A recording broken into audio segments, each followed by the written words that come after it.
লক্ষ্মী ছানারা, কেমন আছো তোমরা? ভালো আছো তো? আমি জানি তোমরা অনেক মিস করেছো আমাদের গল্প। তাই তো আমি আজকে তোমাদের জন্য এনেছি একটা বাঘের গল্প। বাঘের বর। এক গরিব ব্রাহ্মণ ছিলেন। তার ঘরে ব্রাহ্মণীও ছিলেন। তার ছোট্ট একটি মেয়েও ছিল, কিন্তু তাদের খেতে দেবার জন্য কিচ্ছু ছিল না। ব্রাহ্মণ অনেক কষ্টে ভিক্ষা করে যা আনতেন, এক বেলায় ভালো করে না খেতেই তা ফুরিয়ে যেত। সকল দিন আবার তাও মিলত না। একদিন তাদের ছোট্ট মেয়েটি পাশের বাড়িতে বেড়াতে গিয়েছিল। গিয়ে দেখলো সে বাড়িতে পায়েস রান্না হয়েছে। ছেলেরা সব পায়েস খাচ্ছে। দেখে সেই মেয়েটিরও বড্ড পায়েস খেতে ইচ্ছে হলো।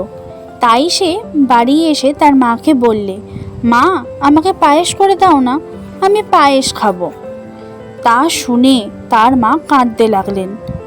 ভাতই ভালো করে খেতে পায় না, পায়েস খাবে সেটা আবার কি করে করে দেবে তিনি, তাই ভাবছিলেন। এমন সময় ব্রাহ্মণ ভিক্ষা করে বাড়ি এসে ব্রাহ্মণীকে কাঁদতে দেখলেন। জিজ্ঞাসা করলেন, কাঁদছো কেন ব্রাহ্মণী, কি হয়েছে? ব্রাহ্মণী বললেন, মেয়ে পায়েস খেতে চেয়েছে, পায়েস কোত্থেকে দেব, তাই কাঁদছি। শুনে ব্রাহ্মণ বললেন, আচ্ছা, আমি দেখছি এর একটা কিছু করতে পারি কি না, তুমি কেঁদো না তো। বলে তিনি তখনই বেরিয়ে গেলেন। সেই গ্রামে একজন খুব ভালো জমিদার ছিলেন। তিনি যেই শুনলেন ব্রাহ্মণের মেয়ে পায়েস খেতে চেয়েছে, অমনি তাকে চমৎকার গোপালভোগ চাল আর দুধের সের, চিনি আর মশলা দিলেন। ব্রাহ্মণ তাতে খুব খুশি হয়ে জমিদারকে আশীর্বাদ করে। ছুটতে এসে ব্রাহ্মণীকে বলে, এই নাও, তোমার পায়েসের জোগাড় এনেছি। সেই ব্রাহ্মণী কি লক্ষ্মী মেয়েই ছিলেন। তিনি এমন সুন্দর রাঁধতেন যে তার রান্না কেউ কখনো খায়নি। তিনি যখন পায়েস রাঁধতে লাগলেন, তখন চমৎকার গন্ধে আশেপাশে সকল লোক পাগল হয়ে উঠল। একটা কাক সেই পায়েসের গন্ধ পেয়ে বলল, আহা, এমন চমৎকার জিনিস একটু না খেয়ে দেখলে চলছে না তো। বলে সে ব্রাহ্মণের ঘরে চালে এসে বসল। কাক অনেকক্ষণ ধরে চালে চুপ করে বসে রইল। তারপর রান্নাঘরে একটু শব্দ হতেই সে বলল, ওই, এইবারে রান্না হয়েছে। খানিক বাদে আরেকটু শব্দ হলো। অমনি কাক বলল, এবার রান্না বোধহয় বাড়ছে। খানিক বাদে আরেকটু শব্দ হলো। অমনি কাক বলল, এবারে বোধহয় খাচ্ছে। সত্যি সত্যি ব্রাহ্মণ আর তার মেয়ে তখনই খেতে বসেছিলেন। সে পায়েস এতই ভালো হয়েছিল যে তারা দুজনে তা প্রায় শেষ করেই ফেললেন। ব্রাহ্মণীর জন্যে খুব কম রইল। তারপর ব্রাহ্মণীর খাওয়া যখন শেষ হলো, তখন পাতে বা হাঁড়িতে পায়েসের একটু দাগও অবশেষ রইল না। কাক এতক্ষণ বসে থেকেও যখন কিচ্ছু খেতে পেল না, তখন তার মনে বড্ড রাগ হলো। সে মনে মনে ভাবলে, আমাকে এমন করে ঠকালো, এর তো একটা শোধ নিতেই হবে আমাকে। ব্রাহ্মণের বাড়ির কাছে একটা প্রকাণ্ড বন ছিল। সেই বনে মস্ত একটা বাঘ থাকতো। কাক দুষ্টু ফন্দি এঁটে সেই বাঘকে গিয়ে বলল, বাঘমশাই, আমাদের ব্রাহ্মণ ঠাকুরের একটা সুন্দর মেয়ে আছে।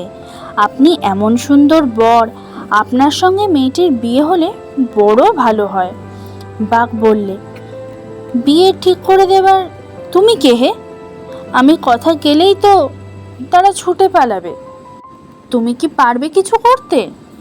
কাক বলল, আপনার কিচ্ছু করতে হবে না, সব আমি করে দিচ্ছি। আগে আপনি ব্রাহ্মণকে কিছু খাবার পাঠিয়ে দিন। বাঘ বলল, বেশ কথা, আমি গ্রামে গিয়ে কুত্তা মেরে বামুনের বাড়িতে রেখে আসব। কাক তা শুনে জিভ কেটে বলল, না না না না না না, তারা কুত্তা খাবে না। আপনার বাড়িতে যে লেবুর গাছ আছে, সেই লেবু পাঠিয়ে দিন, আমি নিয়ে যাব। বলে সে কয়েকটা লেবু নিয়ে ব্রাহ্মণের বাড়িতে এসে বললে, বাঘমশাই, তারা তো লেবু খেয়ে ভারী খুশি হয়েছে। এমনি করে দিন কতক লেবু দিলেই মেয়ে বিয়ে দিয়ে দেবে। শুনে বাঘ আহ্লাদে মাটিতে গড়াগড়ি দিতে লাগলো। এমনি করে কাক রোজ লেবু নিয়ে যায় আর বাঘকে এসে বলে তারা মেয়েকে দেবে। আসলে সেটা মিথ্যে কথা, কিন্তু বাঘ মনে করে ব্রাহ্মণ বুঝি সত্যি সত্যি মেয়েকে দেব বলেছে। তারপর একদিন বাঘ বলল, কই লেবু তো সব ফুরিয়ে গেল, মেয়ে তো আর বিয়ে দিল না। কাক বলল, দেবে বই কি, আপনি যখন চাইবেন তখনই দেবে। বাঘ বলল, তবে তাদেরকে বলকে গিয়ে যদি কাল রাতে মেয়ের বিয়ে না দেয় তাহলে তাদের সবাইকে চিবিয়ে খাবো। কাক তো তাই চায়। সে তক্ষুনি ব্রাহ্মণের বাড়ি গিয়ে বলল, ওগো শুনছো, কাল রাত্রে বাঘ আসবে তোমাদের মেয়েকে বিয়ে করতে, যদি বিয়ে না দাও তোমাদের সকলকে চিবিয়ে খাবে। এ কথা শুনেই তো ব্রাহ্মণ আর ব্রাহ্মণী বুক চাপড়ে চেঁচিয়ে কাঁদতে লাগলো। কান্না শুনে গ্রামের লোক ছুটে এসে বলল, কি হয়েছে?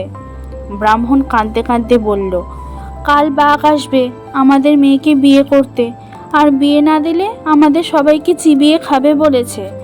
শুনে গ্রামের লোক বলল, এই কথা, আচ্ছা দেখা যাবে বেটা কেমন করে বিয়ে করে, আর না দিলে কেমন করে চিবিয়ে খায়। আপনার কোনো ভয় নেই, আমার সব ঠিক করে দিচ্ছি।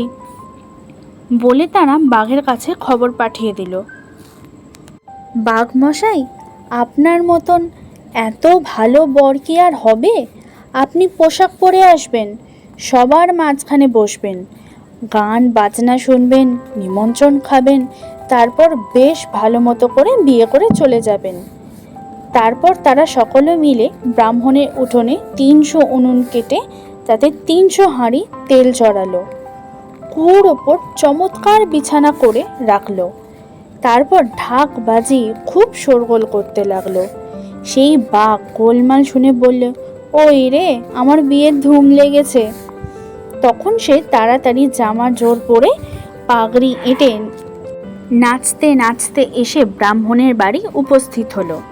অমনি সকালে, আরে বর এসেছে, বর এসেছে, বাজা বাজা, ঢাক ঢোল কাঁসর, কে কি পারি সব বাজা, বলে বাঘমশাইকে সেই কুয়োর ওপরে বিছানাটা দেখিয়ে দিল। বাঘমশাই তো তাতে লাফিয়ে বসতে গিয়েই ঘ্যাও করে সেই বিছানা শুদ্ধ কুয়ায় পড়েছেন। আর সঙ্গে সঙ্গে গ্রামের সকলে মিলে 300 হাঁড়ির তেল ওই এনে কুয়োর ওপর ঢেলে দিল। তারপর দেখতে দেখতে পোকা বাঘ পুড়ে ছাই হলো। ব্রাহ্মণেরও আপদ কেটে গেল। কাক তামাশা দেখবার জন্যে ঘরের চালেই বসেছিল। পাড়ার ছেলেরা ঢিল ছুঁড়ে তার মাথাও গুঁড়ো করে দিল। লক্ষ্মী ছানারা, তোমাদের আজকের গল্প কেমন লাগলো তোমরা জানিও। তোমরা নতুন কী সব গল্প শুনতে চাও সেগুলো আমাদের কমেন্ট করো, আর কোনো ভুল ত্রুটি থাকলে আমাদের ক্ষমা করো।